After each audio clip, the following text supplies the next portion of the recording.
My name is Nathan Russo. I'm 30 and I fight fires out here in Bozeman, Montana.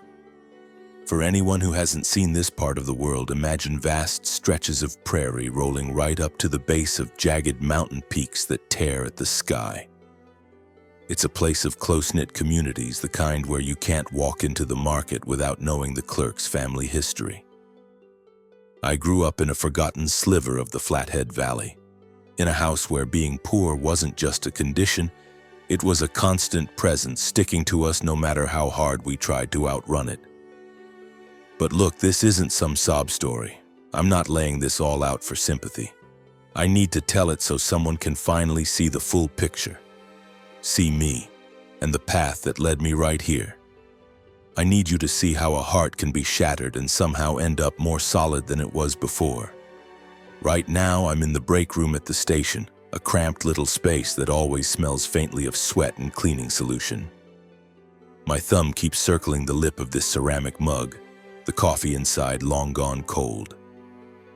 The only sounds are the methodical tick-tock from the clock on the wall and the low, static-laced voice from the dispatch radio calling out a slow shift. A welcome silence. My turnout coat is slung over the back of the chair, and I can catch the persistent, acrid scent of old smoke clinging to the fabric, a smell that never quite washes out. That scent has soaked into the very fibers of the material, a permanent reminder I carry with me. It's woven into my life now, inseparable from the memories of my youth, my parents, my grandmother, and all those times I was sure I wouldn't make it through. My childhood unfolded in a weathered timber house just outside the town limits, its roof a patchwork of mismatched shingles and its window frames groaning whenever a strong gust of wind swept down from the mountains. My dad, Leo Russo, broke his body doing construction, his complaints about an aching back a nightly ritual. My mom, Clara, spent her days at a local garment factory, surrounded by the deafening drone of industrial sewing machines from morning until night. They poured every ounce of their strength into those jobs, but the money was never enough. We lived with a constant feeling of lack, our dinners often just bread and stewed beans, with a sliver of meat on a lucky day. I remember sitting at that table under a dim yellow light, watching the shadows play across my parents' weary faces. I was just a scrawny kid then, eating as fast as I could, always trying to escape before their exhaustion curdled into another argument. I have a younger brother, Daniel, who's 2 years behind me. He was the center of my parents' universe, the shining star of the Russo family. He had these brilliant green eyes, a smile that could disarm anyone, and an easy self-assurance that I could only dream of. My parents focused all their energy on Daniel, getting him a gleaming new bicycle for his 10th birthday, and making damn sure he had everything he needed for a good education. When I was 14, I had to quit school to work alongside my dad as a mason's helper. I can't put all the blame on Daniel. He was a child, and what kid turns down being the favorite? But I'll never forget the sight of him zipping around the neighborhood on that new bike while I had to make do with a wobbly hand-me-down from the kid next door. Seeing that didn't make me jealous, not exactly. It was more of a sharp, twisting pang in my chest, the pain of being invisible, of feeling like a ghost in my own home. My youth was just an endless series of days caked in grime and sweat. I worked from sunup to sundown doing whatever I could, lugging bricks, making deliveries, anything to earn a few extra dollars to give to my mom. But it didn't matter how hard I pushed myself. My parents' gaze was always fixed on Daniel. I can still see it so clearly. I was 15 and I accidentally dropped a bowl. It was an old chipped thing, not worth much, but my mother's voice was sharp. "You're so careless," she snapped. "Daniel would never be so clumsy." I just stood there, my hands balled into fists to stop them from shaking, a hot lump forming in my throat. I refused to let the tears fall. My father, sitting at the table, didn't even glance up from his paper. In that moment, the feeling of being completely unseen settled over me like a shroud. But even in that suffocating gloom, there was a single point of light. My grandmother, whom I always called Nana Sophia. She lived by herself in a little house about 7 miles away. A warm, welcoming place with a fire always crackling in the hearth. Her home smelled of pine needles and freshly baked spice cookies. She was the one person in my world who actually saw me, the only one who bothered to listen. Every time my parents' words cut into me, every time my world felt like it was about to collapse, I'd get on my rickety bike and pump my way down those 7 miles of red dirt road to her front door. It was a long ride for a 15-year-old, but arriving at her house was like grabbing onto a rope when you're about to go under. Nana Sophia was a small woman with hair as white as fresh snow, but her eyes held a fierce, fiery light. She was always wrapped in an old blue cardigan, no matter the season, and she always had a steaming mug of herbal tea cradled in her hands. She would tell me stories about her own life, about the struggles she'd faced and the ways she had found to push through them. "Nathan," she'd say, her voice a warm, unwavering anchor, "you don't have to be wealthy in your pockets, but you must be wealthy in your spirit. That kindness, that is something nobody can ever steal from you." She was the one who taught me how to stand firm against hardship, how to keep my own heart from breaking even when it felt like everyone else had already turned away. She was the one who placed a tiny seed of a dream inside me, a dream of doing something that had real meaning, of being there for people, of living a life that counted for something. Those afternoons spent in her little kitchen were the only truly bright spots in my entire childhood. I'll never forget showing up at her door when I was 16. Bone-weary after a brutal day on a construction site, I finally broke down and cried, not because my body ached, but because my mother had just told me I was useless and would never amount to anything. Nana Sophia just pulled me into a hug, stroking my hair the way she did when I was a small boy. "You are a fire, Nathan," she whispered. "One day you will burn so bright that the whole world will have to see your light." I didn't quite grasp what she meant back then, but her words etched themselves onto my soul, becoming a silent vow I made to myself. At 20, I made the choice to leave home. It wasn't an act of rebellion or anger, I just knew deep down that I had to forge my own way. I walked into the recruitment office and signed up to become a firefighter. It was a path Nana Sophia had always encouraged. She used to say it was a job for people with the strongest hearts, and more than anything, I wanted to prove her right. I packed my things and moved to Bozeman, where I threw myself into training and eventually started my first post at the city fire station. It was anything but easy. The shifts were brutal, the fires terrifying, and I spent countless nights staring at the ceiling of my cheap apartment, questioning if I'd made the right choice. But whenever that insidious doubt started to take hold, I would picture my grandmother's face, her unwavering belief in me, and I'd force myself to get up and keep going. This job is so much more than just hosing down flames. It's about running headfirst into chaos when every instinct screams to run away. It's about placing a stranger's life before your own. I've carried terrified children out of smoke-filled rooms and helped pull elderly people from the twisted metal of car wrecks. Every single time I help save a life, my own heart feels a little less heavy, as if I'm repaying some small piece of the hope Nana Sophia gave to me. Even so, deep inside, there's a persistent ache for something I've never known. A simple acknowledgement from my family, from my parents.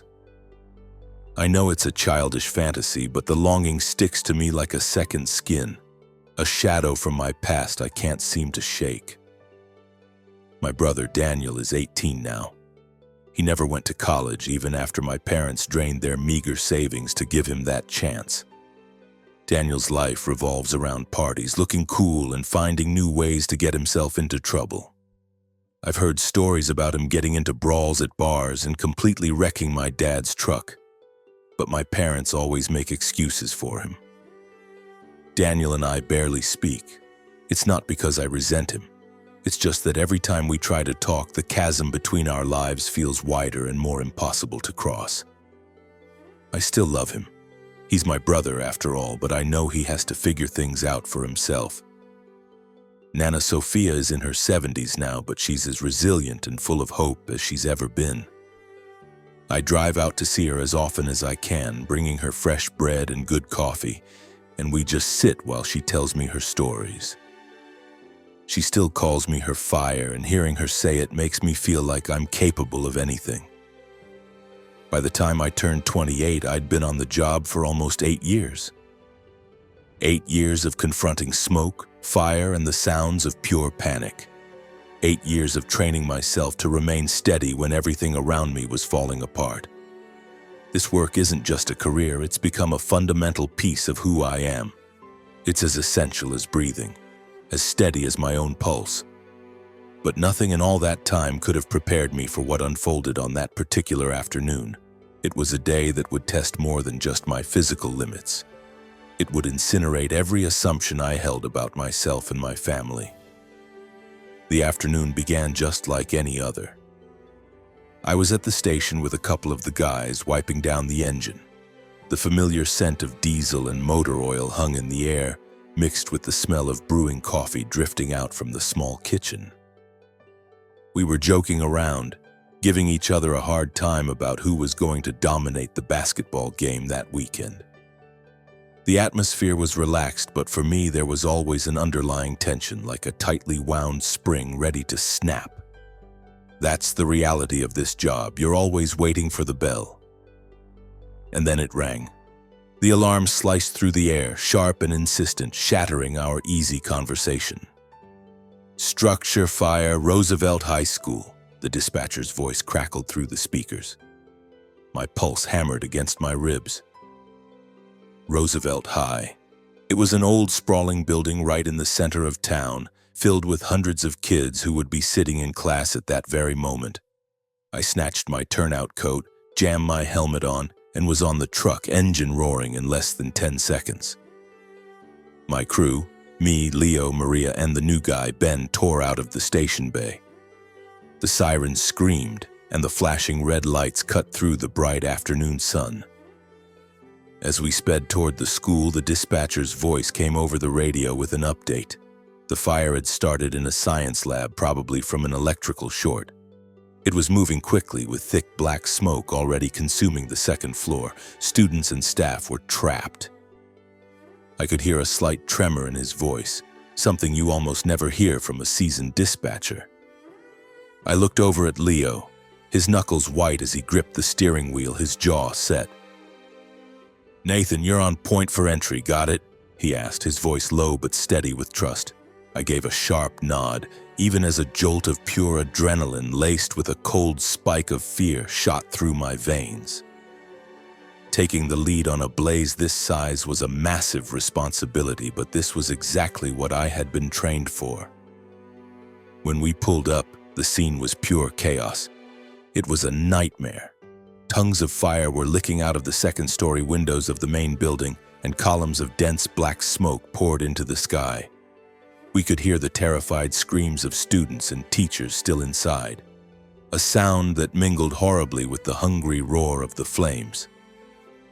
A massive crowd of parents and residents had already gathered behind the police barricades, their faces masks of pure terror. Some were openly weeping. The police were trying to keep everyone back, but the sounds of panic and grief filled the air. I took a deep, steadying breath, fighting to keep my thoughts sharp and focused. "Alpha Team, check the main entrance," the chief's voice commanded over the radio. "Bravo Team, get the lines charged. Nathan, I need you to find a route to the second floor now." I sealed my oxygen mask over my face, double-checked the gauge on my tank, and then, with Maria and Ben right behind me, I plunged into the building. The smoke was a solid, blinding wall. I couldn't see more than a foot or two in front of me. The heat was like a physical blow, and sweat was already streaming down my face inside my mask. The fire roared like a cornered animal, and through the din I could hear faint, desperate cries for help. "Stay calm, Nathan," I ordered myself, Nana Sophia's words suddenly echoing in my head. "Your fire will show you the way." We fanned out, checking classrooms one by one. The first floor was mostly clear, but we knew some kids were still stuck upstairs where the fire was at its worst. I located 2 teachers and a trio of students huddled together in a classroom, all of them choking on the smoke. I guided them to the emergency stairwell and passed them off to Maria, who would lead them to safety. But just as I turned to go back in, Ben's voice crackled over the radio. "Nathan, the library! There's someone trapped in the library!" The library was at the far end of the corridor, where the smoke was a thick, swirling mass and flames were already crawling across the ceiling. I sprinted toward it, my heart hammering against my ribs so hard I thought it might explode. The library door was jammed shut, but I could hear a faint, weak cough and a muffled cry from the other side. I put my shoulder into it and kicked the door open. The scene inside made me freeze. A girl, maybe 16 years old, was curled on the floor beside a bookshelf, her face ashen, her eyes shut. The room was choked with smoke, and small fires were beginning to catch on the spines of the books around her. "Hey, kid, wake up!" I dropped to my knees and shook her shoulders gently. She let out a soft groan and her eyelids fluttered, but it was obvious she was losing consciousness from the smoke inhalation. I ripped off my heavy turnout coat and wrapped it around her, trying to shield her from the worst of the heat, then scooped her up into my arms. She was surprisingly light, but with every step it felt like I was carrying an impossible weight. The acrid smoke burned my eyes, even with the mask on. I knew we had to get out of there, but the hallway had transformed into a raging tunnel of fire. Suddenly, a sickening crack echoed through the corridor.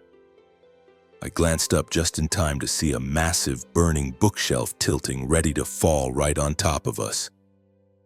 I threw the girl forward, pushing her clear, but I wasn't fast enough to get out of the way myself. The shelf crashed down, slamming into my shoulder and the side of my head. A white-hot, searing pain shot through me. I went down hard, the world spinning violently around me.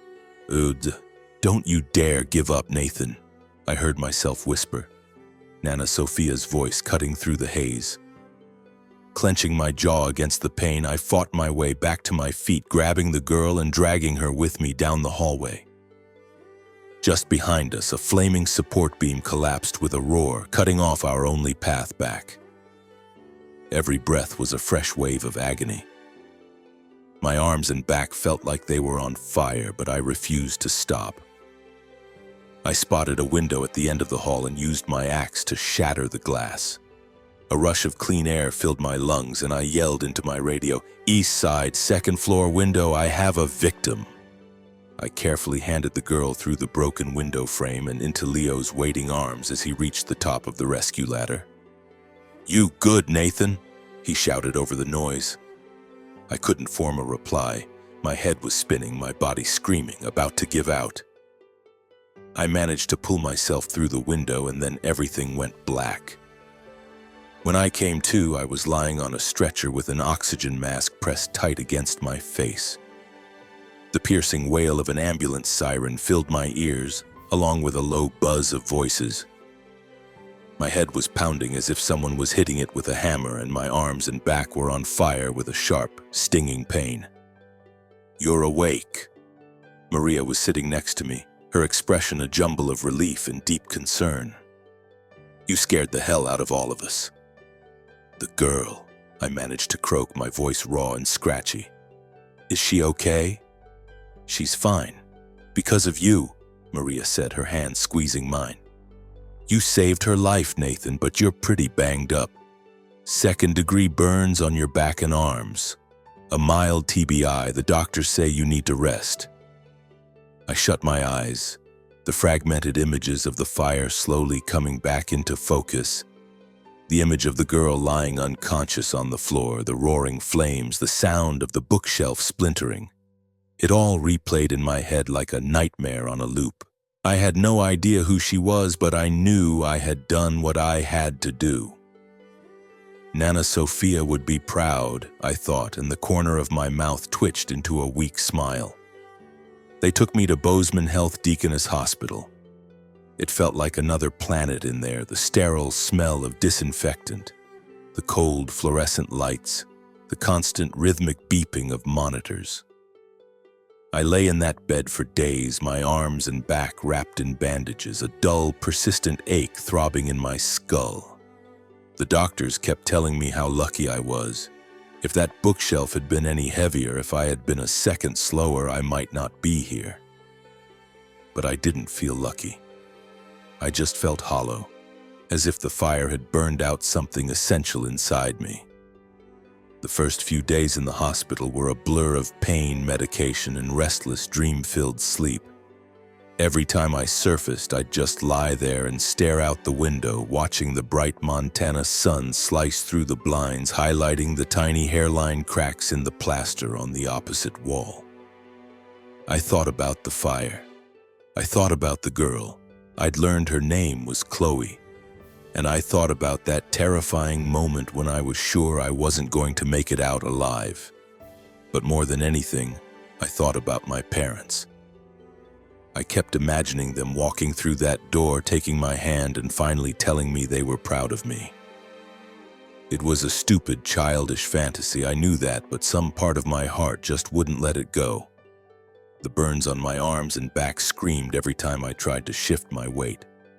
The doctors explained they were second degree, not bad enough for skin grafts, but serious enough to keep me hospitalized for a few weeks. The TBI left a constant buzzing hum inside my head, like a nest of angry hornets had moved in. I was confined to the bed, only allowed up when a nurse came to change my dressings or wheel me down to physical therapy. During the long hours in between, I'd just lie there, tracing the patterns on the ceiling tiles, trying to keep my mind blank. Maria and Leo, my partners from the station, were there almost every day. Maria brought me a container of cookies she'd baked. "Not as good as your Nana's," she said with a small smile, "but they'll have to do for now." Leo would tell me stories from the station about how Ben, the rookie, still got a tremor in his voice whenever anyone mentioned the Roosevelt High fire. "You're a hero, Nathan," Leo said one afternoon, patting my good shoulder carefully. I tried to manage a smile, but I didn't know what to say. A hero? I just did my job. Nana Sophia, of course, came to see me. She showed up on the third day, right as I was coming out of a long, drug-induced sleep. She walked into my room, that familiar blue cardigan wrapped around her tiny body, her eyes as bright and fierce as ever. "My fire," she said, taking my hand. Her own hand was trembling, but her voice was full of pride. "Oh, Nathan, you have made me so proud." I squeezed her hand, trying to swallow the lump that had formed in my throat. She told me I was all over the local news, that the whole town was talking about what I'd done. "They're calling you a hero," she said, a wide smile spreading across her face. "But I know you don't care about labels. You did it because of the goodness in your heart." She sat with me the entire afternoon, telling me stories from her past about all the difficulties she had faced and conquered. As I lay there listening to her, I felt like I was 15 again. Pedaling those 7 long miles to her little house, searching for a safe harbor in the storm of my own life. Before she left, she set a single-spice cookie on my bedside table. "Eat this. You need your strength," she said, ruffling my hair just like she used to when I was a kid. I watched her go, her small frame still so full of power, until she disappeared down the hall. As long as I had her, I thought I could handle whatever came next. But my parents and Daniel were another matter entirely. I managed to call my mother on my second day in the hospital, as soon as the nurses said it was okay for me to use the phone. I was lying flat on my back, the IV line taped to my arm, and my voice was barely a whisper as I tried to explain what happened at the fire. "Mom, I'm hurt," I said, struggling to keep my voice from cracking. "I'm at Deaconess Hospital. Can you come see me?" A long, heavy silence stretched over the line. Finally, she let out a sigh, and when she spoke, her voice was like ice. "Why would you risk your life for a bunch of strangers, Nathan? It's so reckless." Her tone was cold, dismissive. "We have our hands full here with Daniel. He got into another fight at some bar, got himself beaten up pretty badly. You just take care of yourself." I could hear my father muttering something indistinct in the background. Then the line went dead. I just lay there, the phone slipping from my fingers and falling onto the sheets. That's when the real pain hit me. It wasn't the burns on my back or the pounding in my head. It was a sharp, crushing pressure in my chest, my heart squeezed so tight I could barely breathe. I should have expected it. I'd spent my entire life getting used to their indifference. But this time, it still felt like a fresh wound slicing right through an old, familiar scar. A little later, I tried calling Daniel, thinking maybe, just maybe, he would care. He just grunted into the phone, his voice thick and annoyed, as if I were interrupting something important. "You okay, man?" "Yeah, cool. Mom's freaking out about my thing, so, you know, we're kinda busy right now." I hung up without saying another word. I turned my head and stared out the window as the afternoon light began to fade. In that moment, I felt like I was that lost little boy all over again, watching Daniel show off his shiny new bike while I struggled to keep my wobbly one upright. The next few days were a miserable haze of physical agony and emotional numbness. The nurses came in to change my dressings, and with every strip of gauze they peeled away, I had to clench my teeth to keep from crying out. My back and arms were a mess of raw, blistered skin. The doctors kept reassuring me that the burns would heal, but all I could think about were the scars that would be left behind. My head injury made it difficult to concentrate, and at night the fire would come back to me in vivid flashes, so real I could feel the smoke filling my lungs again. But the silence from my family was worse than any of it. It was a constant gnawing pain. I waited day after day, clinging to the hope that they would call or send a text, any small sign that they were thinking of me. There was nothing. I couldn't stop wondering if they'd seen the articles in the paper, if they'd heard about what happened on the news. The entire city was talking about the fire, about the hero firefighter, yet my own parents, the two people who were supposed to care the most, had chosen to ignore me completely. One afternoon, I was in the physical therapy room struggling to lift a tiny dumbbell that felt like it weighed a ton, when one of the nurses brought me the phone. "It's for you, Nathan," she said quietly. My heart leaped, a stupid flicker of hope igniting in my chest. Was it my dad? My mom? Daniel? I took the phone, my hand shaking. "Hello? Nathan, it's me." Nana Sophia's warm, familiar voice came through the line, as comforting as the crackle of her fireplace. I managed a smile, but I couldn't completely mask the wave of disappointment that washed over me. She told me the town was putting together a fundraiser for Roosevelt High, and they wanted me to be a guest speaker as soon as I was well enough. "You're Bozeman's pride and joy right now," she said. I thanked her, but after I hung up, the hollow feeling rushed back in. She was my guiding light, but I couldn't shake the desperate need for even the smallest spark of warmth from my parents. Then one day, about 2 weeks into my hospital stay, there was a soft knock on my door. "Nathan, you have a visitor," the nurse said, her voice a little uncertain, as if she was holding something back. I pushed myself up in the bed, running a hand through my tangled hair, my heart thumping with that same ridiculous hope that it was my parents. But when the door swung open, it wasn't them. A tall, distinguished-looking man in a perfectly tailored dark suit entered, followed by a graceful woman in a light blue dress. Trailing behind them was a young girl. I knew her immediately. It was Chloe, the girl from the fire. Her vivid green eyes and dark hair, now pulled back neatly, were unmistakable, though she looked 100 times healthier than the fragile figure I'd found in the smoky library. "Mr. Russo," the man said, his voice deep and warm, but with an edge of authority. "My name is Robert Sinclair. This is my wife, Eleanor, and our daughter, Chloe." He held out his hand and I shook it, my mind still trying to catch up. Sinclair? The name rang a bell, but my concussed brain couldn't quite place it. Chloe took a small step forward, clutching a little gift box wrapped in blue paper and tied with a gold ribbon. "Thank you, Nathan," she said, her voice shaking just a little. "If it wasn't for you, I don't know." Her voice trailed off. She lowered her head, a blush creeping up her cheeks, and held the box out to me. "It's not much, but I hope you like it." I carefully opened the box.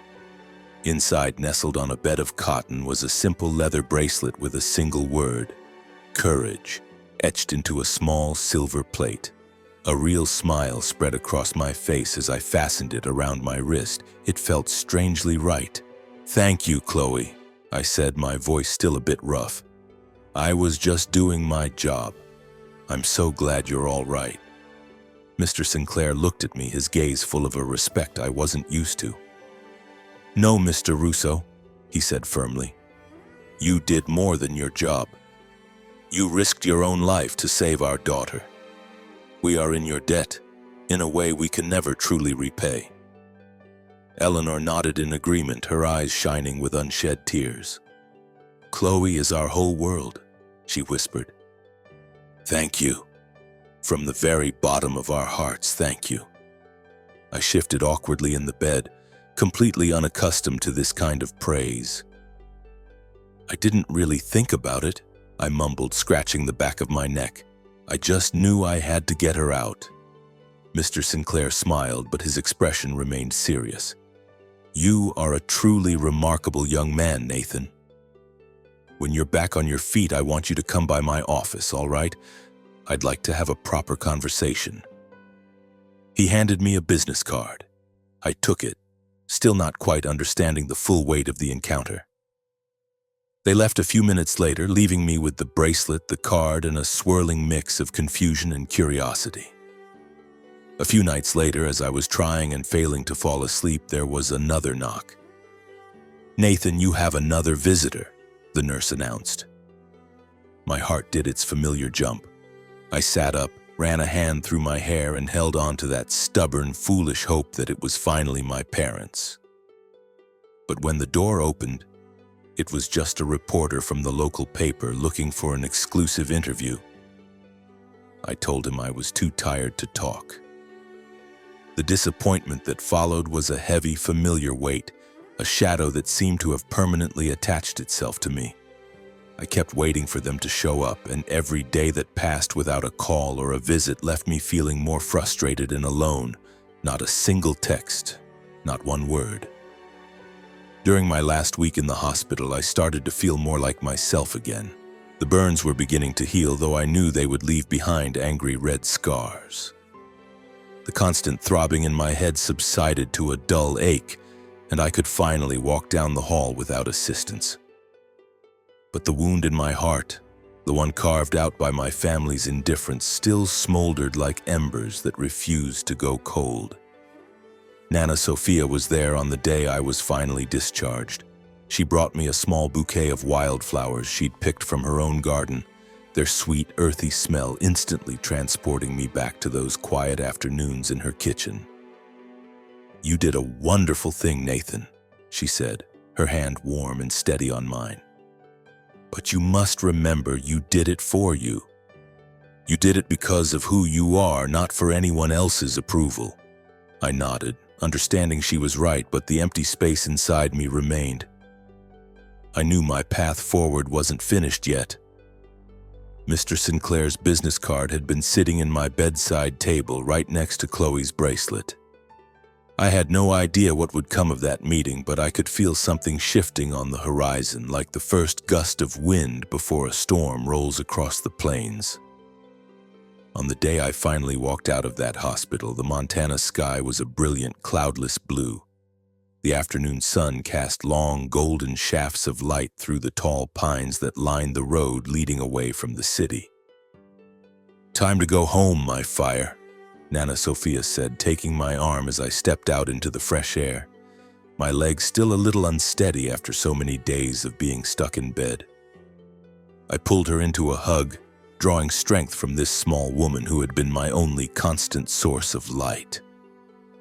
In my pocket, I could feel the sharp corner of Mr. Sinclair's business card and the smooth leather of the bracelet Chloe had given me. They were tangible proof that even if my own family had abandoned me, there were still people in the world who saw my worth. I went back to my small apartment in Bozeman, a simple place with second-hand furniture and a single framed picture on the end table, one of me and Nana Sophia smiling. The scars on my back and arms were a constant pulling reminder of the fire, but the doctors had cleared me to return to duty after a few more months of rest and physical therapy. I wasn't rushing it. Firefighting was who I was, but the Roosevelt High blaze had left a mark on me that went far deeper than any burn. I needed time to process it all. I needed time to figure out who I was now. In the weeks that followed, I spent most of my days out at Nana Sophia's house. We'd sit on her porch for hours, drinking coffee and watching the wild horses graze in the distant fields. She'd catch me up on all the local news, telling me how the whole town was still talking about the fire, about the stacks of thank you letters from Roosevelt High parents that were piling up at the station. "You did a wonderful thing, Nathan," she'd say, her eyes shining. "But I know you didn't do it for the attention. You did it because that's who you are." I'd smile, but my chest still felt heavy.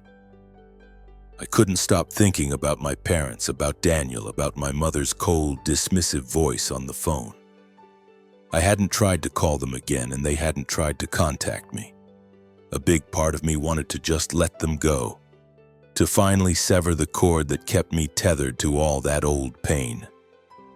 But there was another part of me, a weaker part, the part that was still that 15-year-old boy pedaling furiously down a dirt road, that still craved even the smallest scrap of their affection.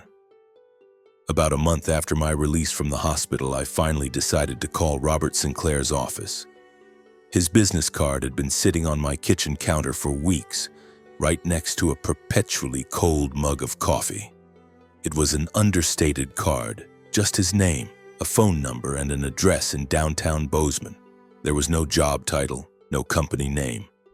But the heavy cardstock and sharp, embossed lettering spoke of a world I had never been a part of. I dialed the number, my voice a little shaky. "Hello, Mr. Sinclair? This is Nathan Russo. You told me to call when I was feeling better." "Nathan!" His voice was a warm, confident boom over the phone. "Good to hear from you. Are you recovering well? Excellent. Can you come by my office this afternoon, say 3 o'clock? We have a few things to talk about." I agreed, a knot of nerves and anticipation tightening in my stomach. What could he possibly want with me? Was this just another thank you? Or was it something else entirely, something I couldn't even begin to guess? I pulled on my one good button-down shirt, tugged a baseball cap over my still healing scalp, and drove my beat-up old truck to the address on the card. Sinclair's office was in a sleek, modern glass tower in the heart of downtown Bozeman, a world away from the dusty roads and clapboard houses I was used to. A polite young receptionist greeted me with a smile and led me down a long, marble-floored corridor to a corner office. Mr. Sinclair rose from behind a massive mahogany desk as I entered, shaking my hand with a firm, genuine grip. "Nathan, thank you for coming in," he said, gesturing toward a plush leather armchair facing his desk. "Please have a seat. Can I get you some coffee, water?" "Coffee would be great, thank you." I managed to say, trying to sound more composed than I felt. My eyes darted around the room, taking in the expensive-looking modern art on the walls and the floor-to-ceiling window that offered a stunning panoramic view of the mountains. Everything in the room screamed wealth, but it was a quiet, understated kind of power, a level of sophistication I had never encountered before. Mr. Sinclair sat back down, studying me with a look that was both appraising and friendly.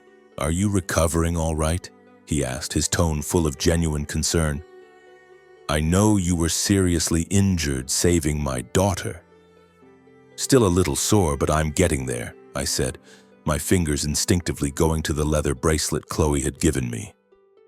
"Thank you for asking." He nodded, then paused for a moment, as if carefully choosing his next words. "Nathan," he began, his voice growing more serious, "I need you to understand that my family and I owe you a debt that can never be fully repaid. Chloe, she is our entire world.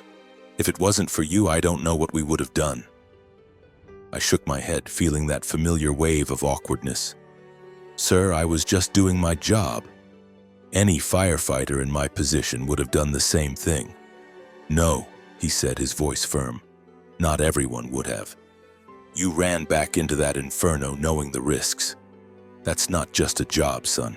That is true courage. That is character." He paused, his gaze locking with mine. "I took the liberty of looking into your history. A young man who grew up with nothing, who started working as a boy to help support his family. You had so little, and yet you were willing to give everything to save a stranger. That is a rare quality, Nathan." I looked down at my hands, not knowing how to reply. His words echoed what Nana Sophia had been telling me my whole life, about the importance of having a good heart. But I still couldn't figure out where this was all going. "Thank you," I said, my voice thick with emotion. "But I wasn't expecting anything for it." "I know you weren't," Mr. Sinclair said with a warm smile. "And that's precisely why I want to do this for you." He slid a thick manila envelope across the polished surface of the desk, stopping it right in front of me. "This is a gift. From my family to you. It's not a payment.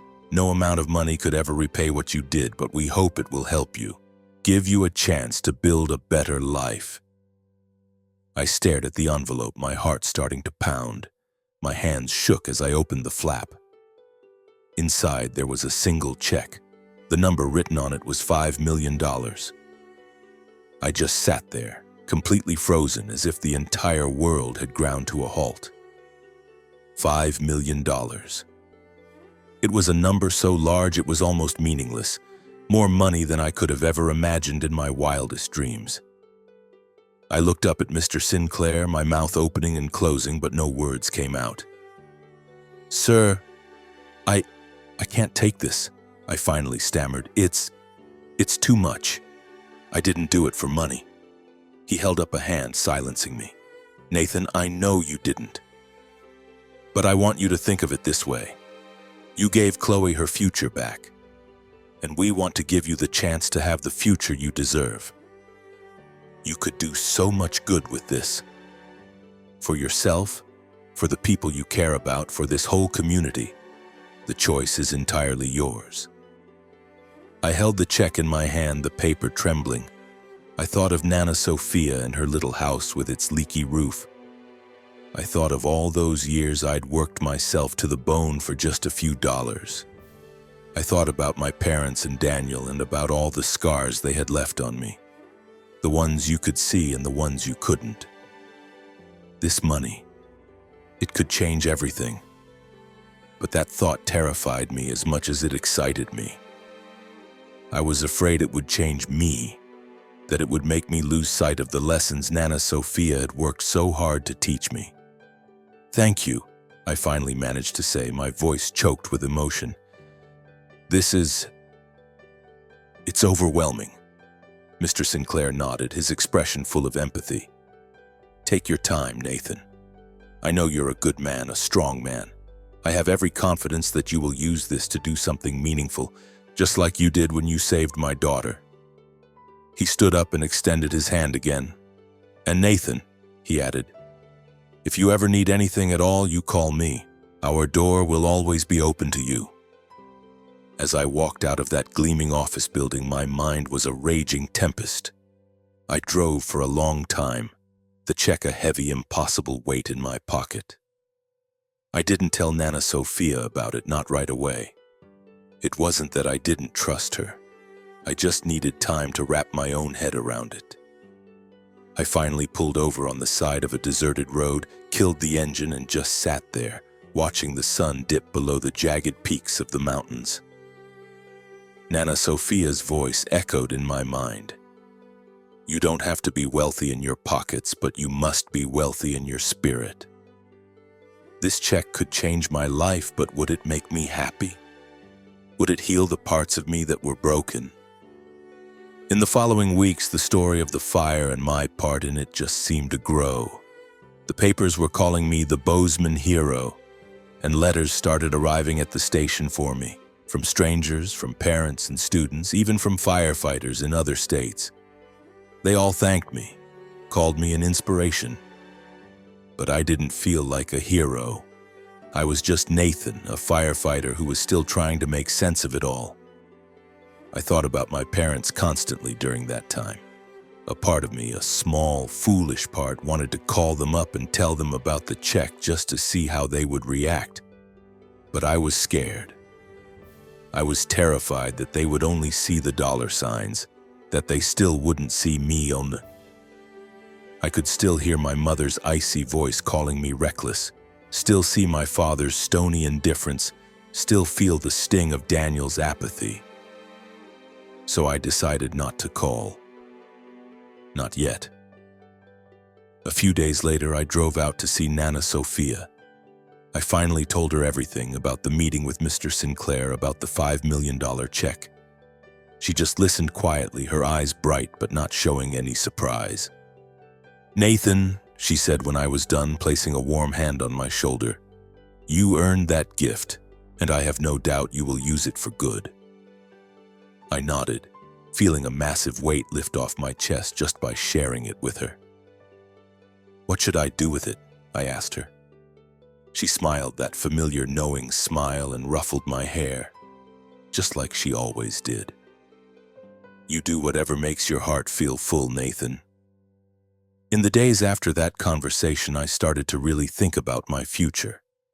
The check was locked away in a small safe in my closet, but its presence was a constant, looming thought. I thought about buying Nana Sophia a new house, a proper one with no leaks in the roof. I thought about setting up some kind of fund to help other families who were struggling just like mine had. I thought about Chloe and the Sinclairs and how their kindness had cracked open a window in the dark room of my past. And I thought about my family, the people I still loved, even though they had never been able to love me back in the way I so desperately needed. After a week of turning it all over in my head, I knew it was time to do something.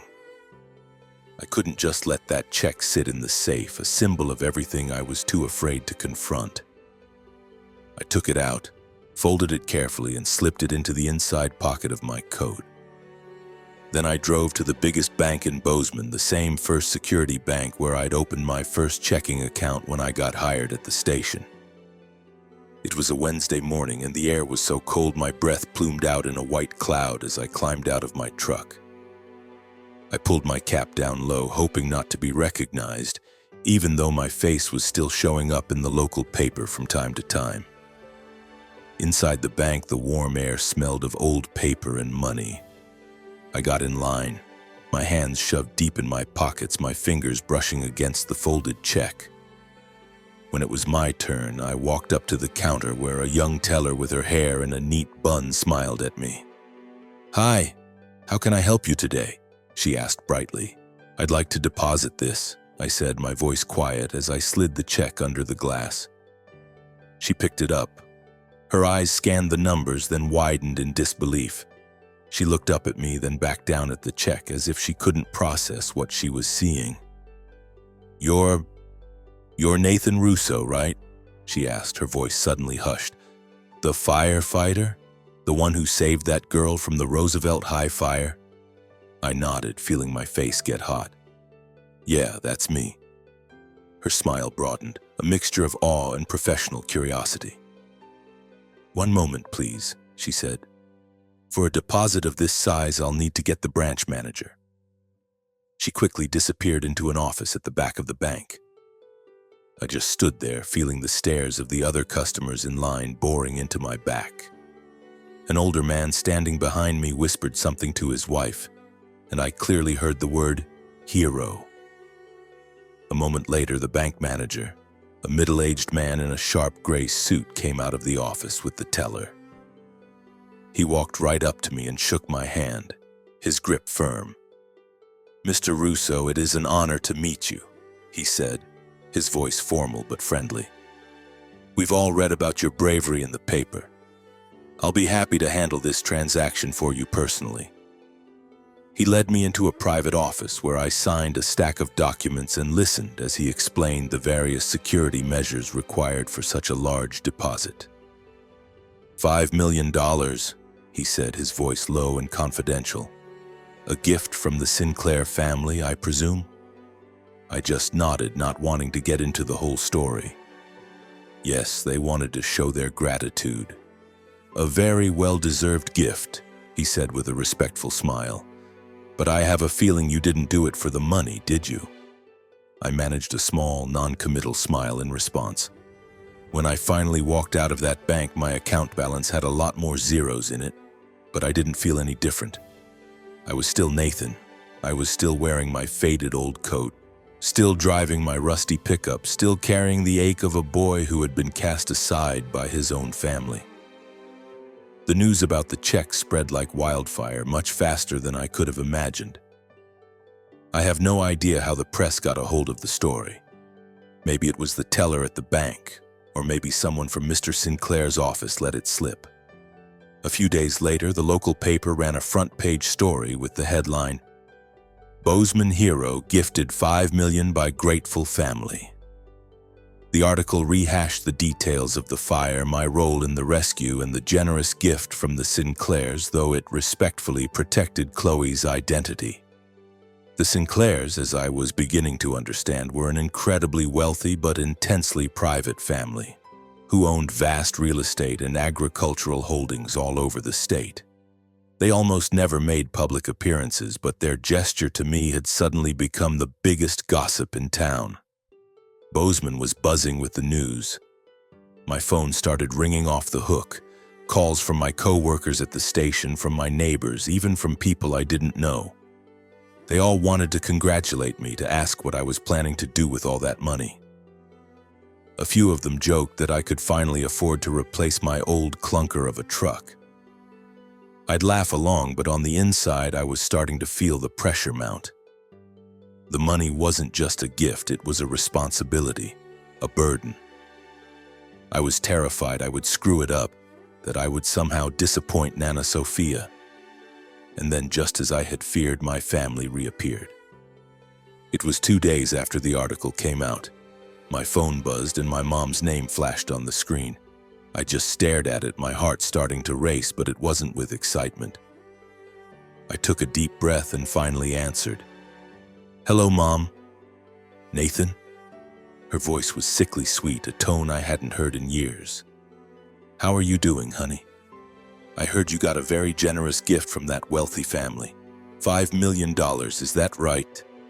I squeezed the phone so hard my knuckles turned white. A heavy pressure was building in my chest. Yeah, I said, my voice flat and cold. How'd you hear about that? Oh, everyone's talking about it, she chirped, but her laughter sounded hollow and fake. Your father and I are just so proud of you. You did such a brave thing, Nathan. Why didn't you tell us? I bit down hard on my lip, forcing back the torrent of angry words that were threatening to spill out. Proud. They hadn't bothered to visit me in the hospital. They hadn't even called when I almost died. But now that there was money involved, now all of a sudden they were proud. I've been busy, I said, my voice empty of all emotion. What do you want? Well, I was just thinking, things have been tight for us, and Daniel is in a real bind. He needs money to pay off some debts and get back on his feet. I just thought maybe you could share a little bit, help out your brother. Family should help family, right? I was silent. My heart felt like it was being squeezed in a vice. Family should help family? The words sounded like a foreign language coming from the same woman who had dismissed me as reckless while I was lying in a hospital bed. I'll think about it, I said, and hung up before she could say another word. Later that same night, my dad called. He was never as chatty as my mom, but his voice had that same forced, unnatural quality. Nathan, your mother told me about the money. What are your plans for it? She thinks we should buy a new house, a bigger place for the whole family. Daniel needs a stable environment, Son, you're the older brother. You have a responsibility to look after him. I balled my hands into fists, my fingernails digging into my palms. Dad, I haven't made any decisions yet, I said, fighting to keep my voice even. But whatever I decide to do, it's going to be for the people who have actually been there for me. He was silent for a long moment. Then he mumbled something about me being ungrateful before I hung up the phone. A tidal wave of anger and pain washed over me. They didn't care about me, they never had. They just saw the dollar signs, and I was, once again, nothing more than a tool for them to get what they wanted. Daniel was the last one to get in touch. He sent me a short text message. Yo bro, heard you hit the lottery, congrats. Any chance you can help me out? I'm in a jam. I stared at the screen, a small pang of pity twisting in my gut.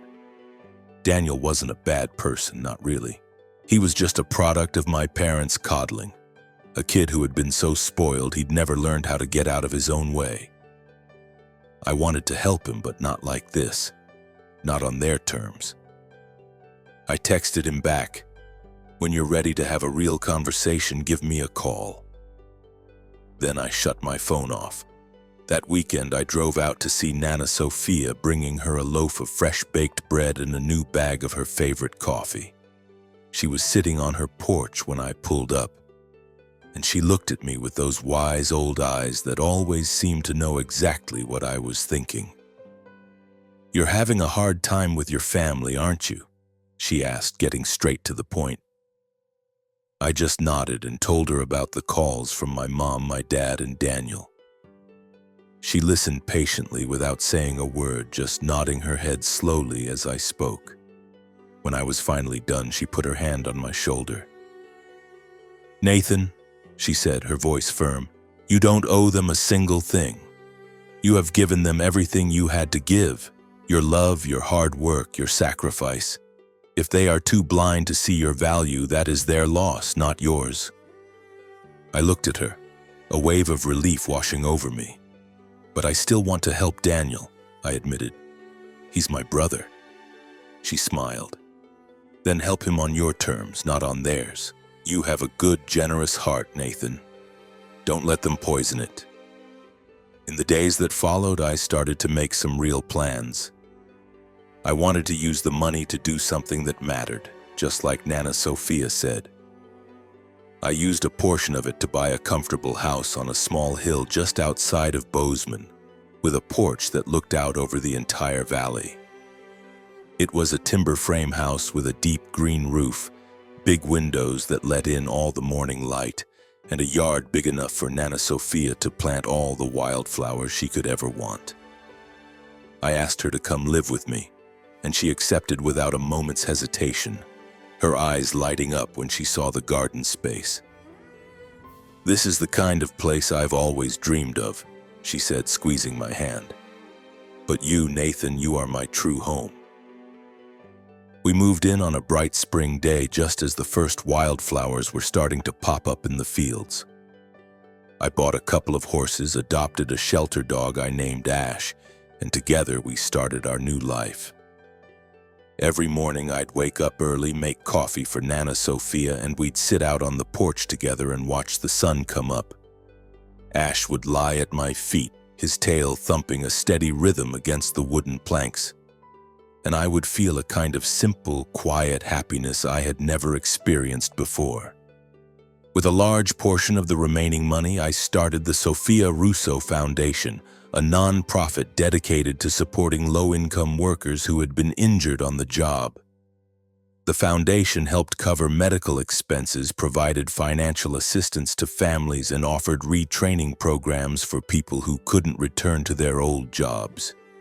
It was for firefighters, construction workers, factory employees, farmhands, anyone who had been hurt just trying to make a living. I worked with a team of lawyers and financial advisors that Mr. Sinclair recommended, making sure the money was managed properly and put to the best possible use. Every time we got a thank you letter from a family we had been able to help, that little fire inside my chest burned a little bit brighter.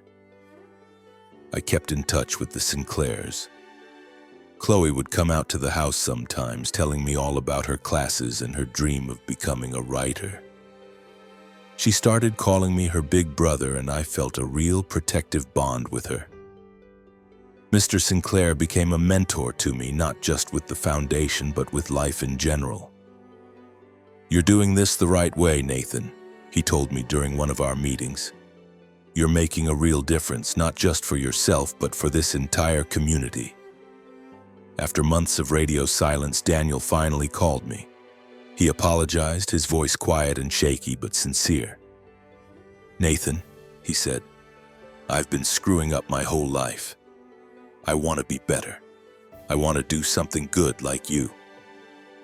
I helped him enroll in a vocational training program that was funded by my foundation, and for the first time in his life, I saw a genuine spark of hope in my brother's eyes. I don't know if Daniel will ever completely turn his life around, but I have hope that with time, he'll find his own way just like I did. My new life isn't without its challenges, but for the first time, it feels complete. Every morning I wake up to the sight of Nana Sophia, the feel of Ash's head on my lap, and the endless expanse of the Montana prairie outside my window. I feel present, truly alive, and that is a gift far more valuable than any amount of money. I'm sitting here on my porch right now, watching the setting sun paint the entire valley in shades of orange and gold. Ash is sleeping at my feet, and I can see Nana Sophia out in the garden watering her flowers. I think about the long, winding road that brought me to this exact spot. My life isn't some perfect story, but it is a story about the power of kindness, the strength of resilience, and the slow, difficult process of learning your own worth. If I had any advice to give, it would be this: live with an open heart, but never let anyone mistake your kindness for weakness. Learn to set boundaries with the people who hurt you, even when those people are your own family. And never forget to find the joy in the small, simple things. A quiet morning with someone you love, a grateful smile from a stranger you were able to help, or just a peaceful moment alone with the mountains. Life will never promise you an easy ride, but I can promise you it's always worth the fight. I look up and see Nana Sophia standing among her wildflowers, holding one up and smiling at me from across the yard. Ash's tail gives a happy thump against the porch floor, and a feeling of pure, uncomplicated warmth spreads through my chest. I have walked through fire in every sense of the word, and I have finally found my way home. Not just to this house on a hill, but to a place of peace within myself. I hope you find your home too, no matter how long or how difficult the journey might be.